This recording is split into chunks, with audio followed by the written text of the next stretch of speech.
Gregory stars as bowlers hold sway on manic day at Canterbury. With no play possible on day one, leaders Somerset will hope to make early inroads into the Kent batting order as they opted not to contest the toss and put the hosts straight in at Canterbury. It looked like a very wise decision when Jack Brooks trapped Dixon in front in the second over of the morning. And it turned into a double blow for the championship leaders when Craig Overton removed Denley in the same fashion in the very next over. Crawley and Bell Drummond held for a brief period as they edged a few boundaries. But Bell Drummond's luck ran out when Brooks trapped him in front with a fast and straight one. Coon came and went as he made a mess of one that nipped away from Jamie Overton and could only edge it behind. And Crawley was joining him in the pavilion just 4 balls later when he pulled Gregory straight to Brooks at square leg to leave Kent 5 down and in all kinds of trouble. Robinson and Blake dug in for a spell before perhaps deciding attack was the best form of defence on this wicket as Robinson stroked consecutive balls through cover for 4 off Gregory. And suddenly the boundaries were coming thick and fast for both batsmen as they added 33 in less than 4 overs. 2 more stylish 4s for Blake off Abel brought up the 50 stand as Kent fought back. Robinson and Blake took their side past 3 figures before Gregory made a crucial breakthrough for Somerset when he got one to nip away from Blake and take the edge, with Jamie Overton taking the catch at slip.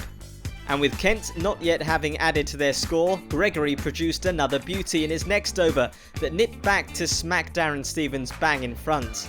Grant Stewart hit back with a couple of stylish boundaries in the final over of the session, but Somerset will feel very satisfied with their morning's work as they reduced Kent to 121 for 7 at the interval. And it didn't take Somerset long to make the breakthrough after lunch as Gregory removed the danger man Robinson LBW with another in-swinger. Stewart was able to flay Brooks away for a couple of well-timed boundaries, but he became Gregory's latest victim as he claimed yet another 5-wicket haul by rearranging Stewart's timbers. And Gregory made it 6 in the innings just 4 balls later when he sent Milne's middle stump flying to claim career best figures and wrap up the Kent innings. Abel and Azhar Ali made their way to the middle to begin the Somerset reply, but the Pakistani batsman was soon on his way again when Darren Stevens pinned him plumb in front. And their start went from bad to worse when Hildreth edged Podmore behind to Robinson in the next over. Banton hit back with a pair of boundaries off Stevens, but Abel was on his way as the game continued to move at pace when he was trapped in front by Podmore. Bartlett got off the mark with a wild slash for 4 off Stevens before inside edging behind off Podmore. Stephen Davies counter-attacked with some sweetly timed boundaries to take his side to the safety of tea at 66 for 4, but with the pitch looking like it was doing plenty, Somerset would need to knuckle down to erase the deficit of 73 in the evening session. They made a good start as Davies stroked Stevens through the covers before Banton found the boundary from consecutive deliveries in the following over.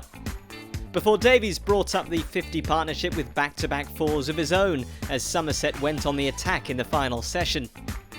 But with batting looking easier than it had all day, Davies was furious with himself when he couldn't resist having a poke at a wide one from Milnes and was caught at slip by Coon. Banton became the first batsman in the match to reach 50 with some stylish boundaries off Podmore and Stevens. Banton and Gregory looked poised to take their side into the lead as they both picked up a 4 off Stewart, but with the scores level, Banton was gone for 63 when he picked out Milnes at mid-wicket. And 3 balls later, Stewart struck again when he bowled Craig Overton with a jaffer. Gregory responded by smashing Podmore over cover for a maximum to move his side into the lead, before following it up with a pull for 4 as 15 came off the over. But he played across a straight one and fell LBW to Milnes soon after. And in the next over, Stewart bowled Jamie Overton in the most bizarre fashion as he tried to kick the ball away from his stumps. The game continued to move at furious pace when just 2 balls later Milnes wrapped up the innings as he trapped Leach LBW. That meant Kent would have 12 overs to face till stumps as they began their second innings 30 runs behind. And the pace of the game showed no signs of letting up as Gregory continued his brilliant bowling day, trapping Crawley Plum LBW in the 3rd over of the innings. Dixon was able to put away a couple of half volleys from Brooks as he tried to see his side to the close. But Somerset struck again with just 2 overs remaining when Jamie Overton produced a corker that seemed a way to bowl Joe Denley. Night watchman Podmore was able to survive the final 2 overs as Kent closed on 24 for 2, still 6 behind with 8 wickets remaining after a manic day at Canterbury.